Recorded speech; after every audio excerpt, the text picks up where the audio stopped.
Imagine a man standing alone in a room. He is not the tallest person, he is not the heaviest, but when he moves, something in the air changes. Every gesture is precise, every step carries intention. His eyes are completely still, even as his body becomes a storm. This man changed the world, not with armies or politics, not with money or power. He changed the world with an idea. The idea that the greatest thing a human being can do is become fully, completely, unapologetically themselves. His name was Bruce Lee, and this is his story. Welcome to English Through Great Stories. I'm so glad you're here. Today we are going on a journey through one of the most remarkable lives ever lived. This story is told in natural English at a B1 to B2 level, so it's perfect for learners who want to improve while being truly moved by what they hear. Sit comfortably, take a breath, and let the story begin. Chapter 1. The Boy from Two Worlds.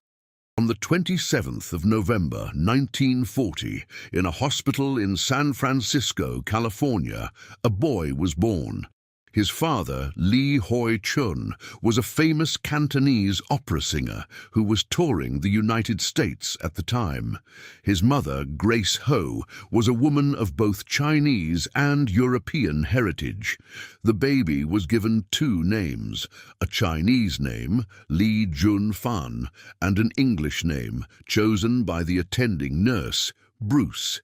From the very first moment of his life, Bruce Lee existed between two worlds. He was born in America, but would grow up in China. He carried Chinese blood, but also European. He was never fully one thing or fully another, and that tension, that space between identities, would define everything he would later become. When Bruce was just 3 months old, his family returned to Hong Kong, which was about to fall under Japanese occupation during the Second World War. Bruce grew up in crowded neighborhoods, surrounded by noise, poverty, and the energy of a city always on the edge. His father was well known, and the family was comfortable, but Bruce was not a peaceful child. He was restless, energetic, curious, and frequently in trouble. He had a sharp tongue and a quick temper. Even as a boy, he had the kind of presence that filled a room. As a teenager, Bruce became involved with street gangs. The streets of Hong Kong in the 1950s were rough, and young men proved themselves with their fists. Bruce was involved in these fights, not because he was cruel, but because the streets demanded it. But here is something that surprises many people about Bruce Lee. He was also an exceptionally good dancer. In fact, he won the Crown Colony Cha-Cha Championship in Hong Kong in 1958. Think about that. The man who would one day be called the greatest martial artist who ever lived first became famous in his neighborhood for his dancing. This tells us something important. Bruce Lee was not simply a fighter. He was an artist who understood rhythm, movement, and the relationship between the body and expression. Whether dancing or fighting, he was communicating something that words alone could never say. His parents grew increasingly worried about the street fights, so they made a decision. They arranged for Bruce to begin studying martial arts, not to make him more dangerous, but to give his energy a direction, a discipline, a purpose. And so, at the age of 13, Bruce Lee walked through the door of a small, humble school in Hong Kong, and he met the man who would change his life forever. His name was Ip Man, and he was a master of the ancient Chinese martial art called Wing Chun. Chapter 2. The Master and the Student.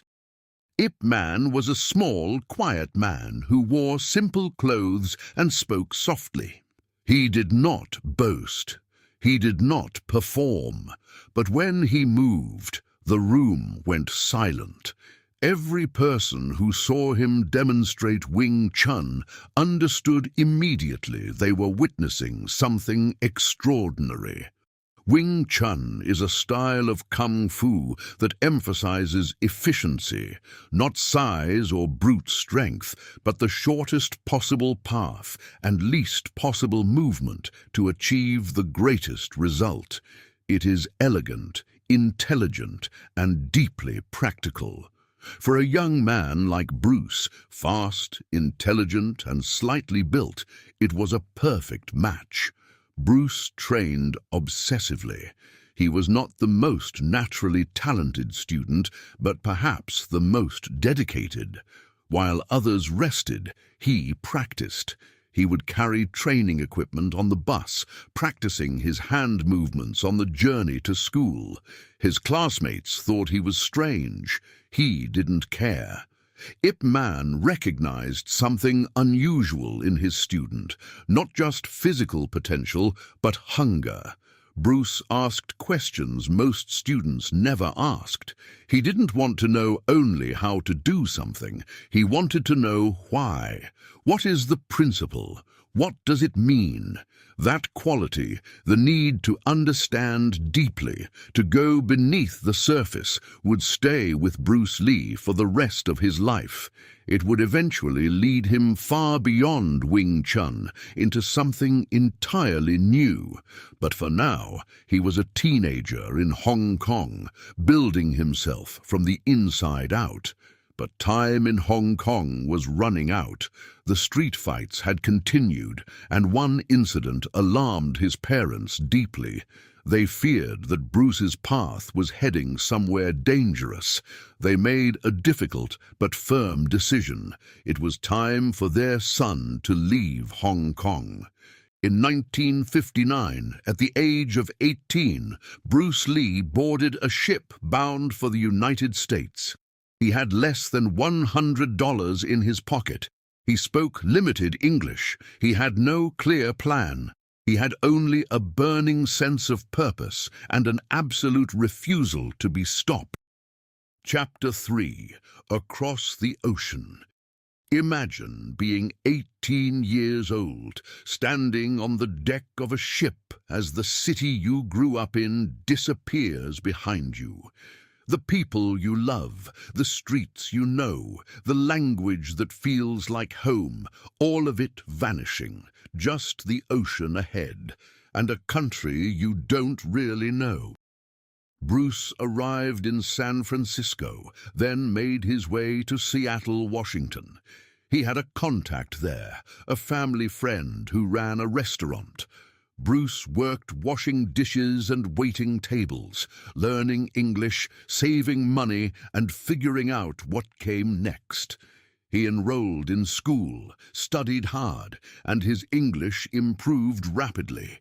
He read widely, philosophy, psychology, literature. He began to understand that martial arts was not just a physical practice, but a path of self-discovery, a way of asking the deepest possible question: who am I? In 1961, Bruce Lee enrolled at the University of Washington in Seattle, studying philosophy. He was drawn to Eastern philosophy, Taoism, Buddhism, Zen, but also read Western thinkers deeply. He was building a framework for understanding life, not from one tradition alone, but from all of them together. It was also at university that Bruce met a young woman named Linda Emery. She was warm, intelligent, and supportive. She saw in Bruce not just the intensity that everyone else noticed, but the gentleness underneath it. The two fell in love. But even in these quieter days, Bruce could not stop teaching. He gave martial arts lessons in car parks, and backyards, with no school, no certificate, no official permission, just knowledge, passion, and the ability to make people understand something they had never understood before. Word spread, and more students came. Bruce began to realize that teaching was not just something he did, it was something he needed. In teaching others, he was constantly forced to refine his own thinking and to make his knowledge live in another person. In 1963, Bruce left the university without completing his degree. He had bigger plans. He opened his first official martial arts school in Seattle. He called it the Junfan Gung Fu Institute. It was small, it was modest, but it was his. And from that small beginning, something enormous was about to grow. Chapter 4: The Way of the Intercepting Fist. Bruce Lee was deeply respectful of Wing Chun and of Ip Man, but as he grew and learned and fought and experimented, he felt a growing frustration with traditional martial arts, not just Wing Chun, but all of them. He saw the same problem everywhere: rigidity, styles that had become more like religions than tools. In traditional martial arts, you belonged to a style. You followed its rules. You learned its set sequences of movements and repeated them thousands of times until they became automatic. The style was the master, and you served it. Bruce believed this was backwards. The style should serve you. The human being, with their unique body, their unique mind, their unique strengths and weaknesses, should be at the center. Not the system, not the tradition, not the style, the person. He began developing something entirely new. He called it Jeet Kune Do, which translates roughly as the way of the intercepting fist. But the name was almost misleading, because Jeet Kune Do was, above all else, a philosophy of freedom.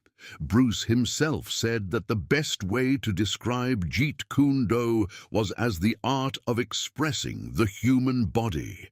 He drew from everything: Wing Chun, Western boxing, fencing, wrestling, judo, philosophy, science, even dance.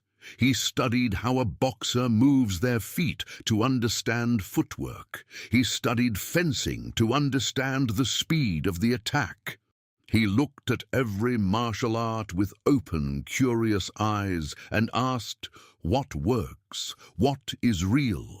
This was revolutionary, and it made many people in the traditional martial arts community deeply angry. They accused him of disrespecting their traditions, of stealing from other styles without proper respect. There were confrontations, challenges, and intense controversy. Bruce did not back down. One famous incident captures this perfectly. In 1964, a group of traditional Chinese martial arts masters in San Francisco sent a representative to challenge Bruce. The rule was simple: if Bruce lost, he would close his school and stop teaching non-Chinese students, because that was another thing that outraged the traditional community. Bruce was teaching everyone. Bruce won the fight, but it troubled him because he felt it had taken too long. He expected to finish in seconds. Instead, it went on for minutes. He trained even harder after that, running miles every day, pushing his body to extraordinary limits. He was never satisfied. Bruce Lee's philosophy of Jeet Kune Do went far beyond fighting. He was really talking about life. He believed that most people live inside a cage built from other people's expectations, tradition, and fear of judgment. The real work of a human life was to break free from that cage, to discover who you truly are, and to become that, fully and without apology.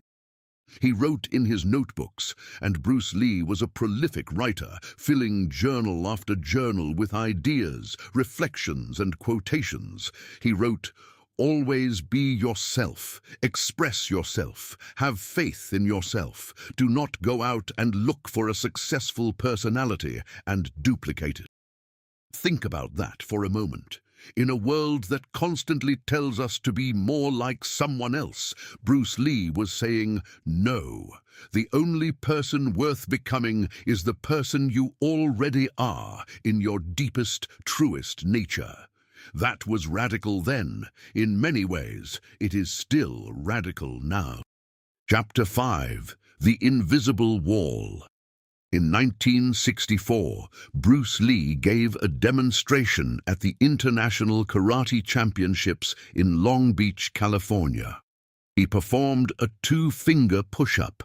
He demonstrated his famous 1-inch punch, a strike delivered from only 1 inch away that sent a grown man flying backwards. The crowd was stunned, and Hollywood was watching.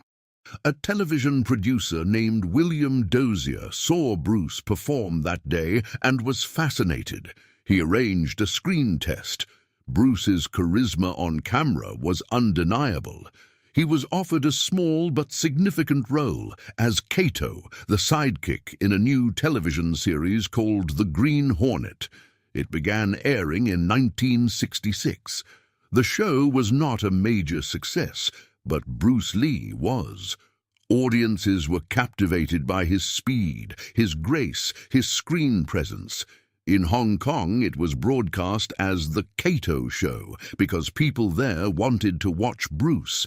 In America, however, the studio wasn't sure what to do with him. After The Green Hornet ended, Bruce found himself hitting a wall in Hollywood. He had meetings with producers, people admired him, but nobody would cast him as a lead. And the reason was painfully clear. He was Asian. Hollywood in the 1960s and early 1970s was not ready to put an Asian man at the center of a story. There was a deeply embedded belief that Western audiences would not accept an Asian lead, that an Asian face in the starring role would make a film less successful. This was racism, not the loud, obvious kind, but the quiet, institutional kind that operates through assumptions and comfortable certainties. And it kept one of the most magnetic performers in the world from being seen. There was one particular moment that crystallized all of this. Bruce had an idea for a television series, a show about a Chinese martial arts master traveling through the American West in the 1800s. He called it Kung Fu.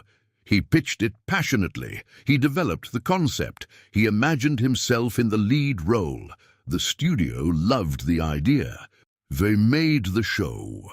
And then they cast a white actor, David Carradine, in the lead role, the role that Bruce had conceived and created for himself. Bruce Lee's own idea was taken from him, and he was considered unsuitable to star in it.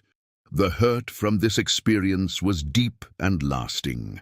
He had given everything to make a life in America, learned the language, built the schools, inspired thousands, and still there was a door that would not open for him, not because of talent or ability, but because of the shape of his face.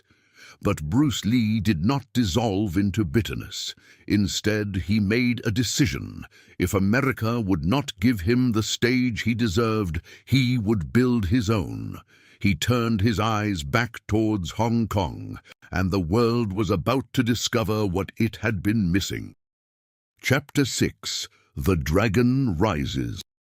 In 1971, Bruce Lee returned to Hong Kong. He had been gone for more than a decade, and he was returning not as the restless teenager who had left, but as something else entirely. A man with a vision, a man who knew exactly who he was and exactly what he wanted to create. He was approached by Golden Harvest, who offered him the lead role in a new film called The Big Boss. It was a relatively simple story, a young man working at an ice factory who discovers corruption and is forced to fight. The story was not complicated, but what Bruce did inside that story was extraordinary. The film was released in October 1971 and broke every box office record in Hong Kong's history. People queued around the block and watched it again and again. They had never seen anything like it. Not just the fighting, but the energy, the presence, the sheer force of this man on screen. His second film, Fist of Fury, went even further. Bruce played a man defending the honor of his people in early 20th century Shanghai. In one scene, he tears down a park sign that read, "No dogs and Chinese allowed." For Chinese audiences, this moment meant something profound.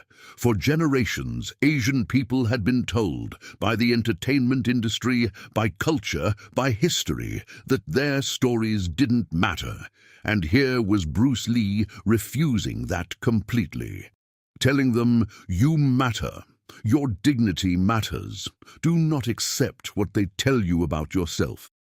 His third film, Way of the Dragon, was remarkable because Bruce wrote it, directed it, and starred in it, his complete artistic vision from beginning to end. The climax, a fight set inside the Colosseum in Rome between Bruce Lee and the legendary American martial artist Chuck Norris, became one of the most iconic scenes in cinema history. By now, Bruce Lee was not just a Hong Kong film star, he was a global phenomenon.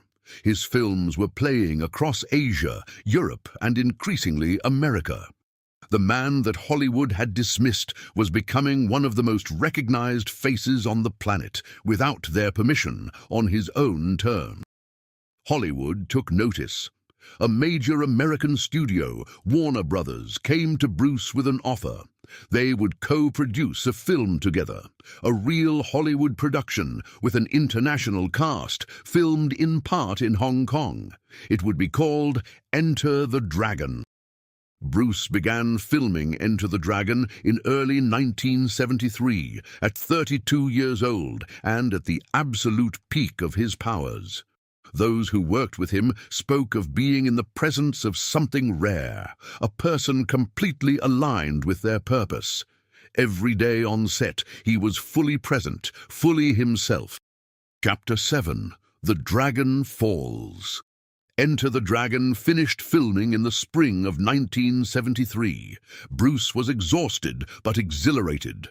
The film was scheduled for release that summer, and there was a sense of enormous anticipation building around the world. But something was wrong with Bruce. He had been experiencing headaches and strange disorientation. In May 1973, while dubbing Enter the Dragon's soundtrack, he collapsed. Doctors discovered a cerebral edema, a dangerous swelling of the brain. He was lucky to survive. The doctors were concerned. They ran tests. They warned Bruce to rest, to slow down, to take care of his health. But Bruce had never known how to slow down. He recovered, or appeared to recover, and within weeks he was back to work. On the evening of July 20th, 1973, just 6 days before Enter the Dragon was to be released, Bruce Lee went to the apartment of a friend and colleague in Hong Kong.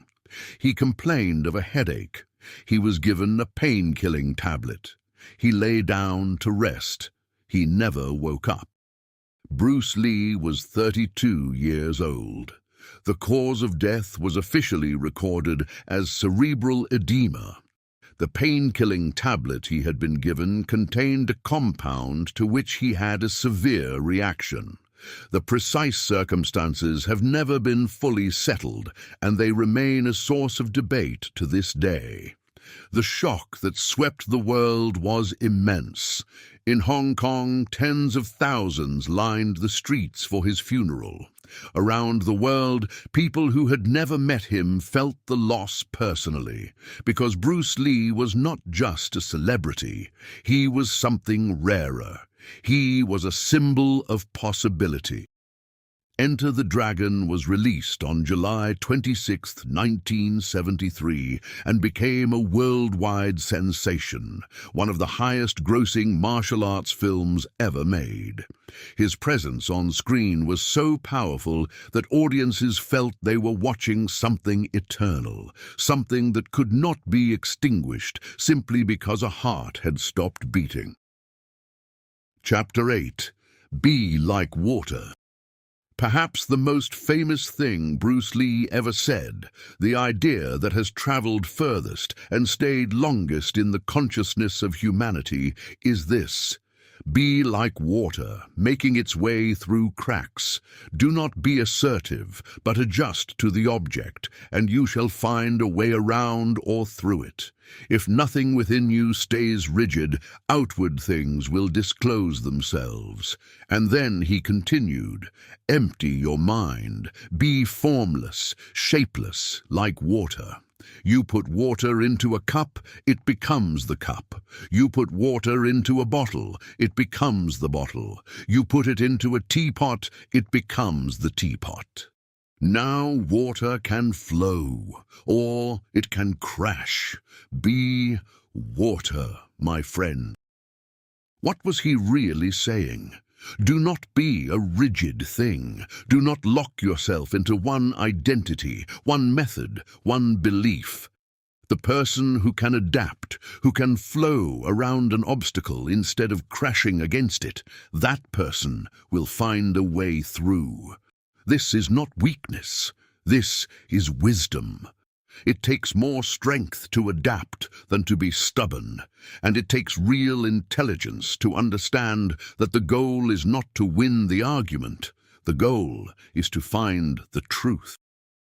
Bruce Lee's legacy in martial arts was nothing less than revolutionary. Before him, martial arts schools taught one style. After him, a new approach became possible, studying multiple styles, taking what works, discarding what doesn't. This directly inspired mixed martial arts, and the champions of the UFC regularly cite Bruce Lee as their ultimate inspiration. In cinema, his impact was equally enormous. He demonstrated that action films could have emotional depth and genuine artistry. Every action star who came after him, from Jackie Chan to Jet Li to Keanu Reeves, has been shaped by the space Bruce Lee created. The martial arts sequences in The Matrix, the flying kicks, the fluid movements, all flow from a tradition Bruce established. You see his influence everywhere, even when his name is not mentioned. In terms of cultural representation, his significance for Asian and Asian American communities is almost impossible to overstate. For decades, Asian men in Western culture had been portrayed as weak or villainous, rarely heroic. Bruce Lee shattered that completely. He stood on screen and was magnificent. The world could not look away. He wrote, "The key to immortality is first living a life worth remembering." In 32 years, he built more and influenced more than most people could achieve in 100 years. The result of a man always fully awake, fully alive, fully committed to his purpose. Chapter 9. A Life Worth Remembering. As we come towards the end of this story, I want to ask a simple question. What was Bruce Lee actually searching for? He was searching for truth. Not comfortable truth received from a teacher or tradition, but the difficult personal truth, the kind only found through your own honest confrontation with who you are. He said, "I am learning to understand rather than immediately judge or be judged. I cannot blindly follow the crowd and accept their approach. I will not allow myself to indulge in the usual manipulating game of role creation. Fortunately for me, my self-knowledge has transcended that, and I have come to understand that life is best to be lived and not to be conceptualized. Life is best to be lived and not to be conceptualized. Bruce Lee was never guilty of living otherwise. He inhabited every moment completely. He was fully alive. He was also deeply human, impatient, sometimes arrogant, often demanding.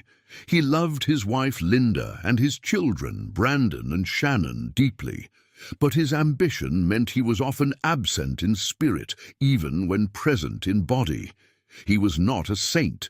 He was a complex, extraordinary man doing his best with the fire that burned inside him. What can we take from this story? The first lesson: limitations are mostly invented. Most of the limits we experience are placed on us by other people, by systems, by fears passed down through generations and accepted without question. Bruce Lee was told he was too Chinese for America, too American for China, too small, too foreign, too different. He was told no in many languages, many times, and he kept going. Because he had done the most important work a person can do. He had come to know himself. When you truly know yourself, other people's definitions lose their power. The second lesson is the value of curiosity. Bruce never stopped asking questions or decided he knew enough. He studied philosophy, science, psychology, anatomy, anything that could help him understand more deeply. Curiosity was his way of life. The third lesson is dedication. Bruce Lee did not become extraordinary through talent alone, but through commitment, practicing when tired, thinking when difficult, continuing when results weren't visible. He built himself day by day with extraordinary patience. He once wrote, "I fear not the man who has practiced 10,000 kicks once. I fear the man who has practiced one kick 10,000 times." That is not just advice about fighting, it is advice about mastery, about depth over breadth, about choosing something worth doing and then doing it with everything you have for as long as it takes. Bruce Lee died 50 years ago and more, but his words still land with force. Not because he was a movie star or martial artist, but because he was a human being who made the courageous choice to be entirely himself. In doing so, he gave the rest of us permission to question, to grow, to stand between identities and declare, "I belong to none of these cages. I am what I choose to make myself." Water does not ask permission to flow. It finds its path through every obstacle, humble enough to take the shape of whatever contains it, and powerful enough, given time, to carve through stone. Bruce Lee was like that, patient and relentless, gentle in teaching and devastating in commitment. He never stopped growing. There is a final quote I want to leave you with. It is perhaps less famous than the others, but it may be the most important thing Bruce Lee ever said. He wrote, "If you love life, don't waste time, for time is what life is made up of." Time is what life is made up of. The time you spend fully present, fully invested in becoming who you are, that is the substance of a life. No one understood that more profoundly than the boy from two worlds who became a man unlike any other. Thank you for listening to English Through Great Stories. I hope this episode has left you with something to carry forward.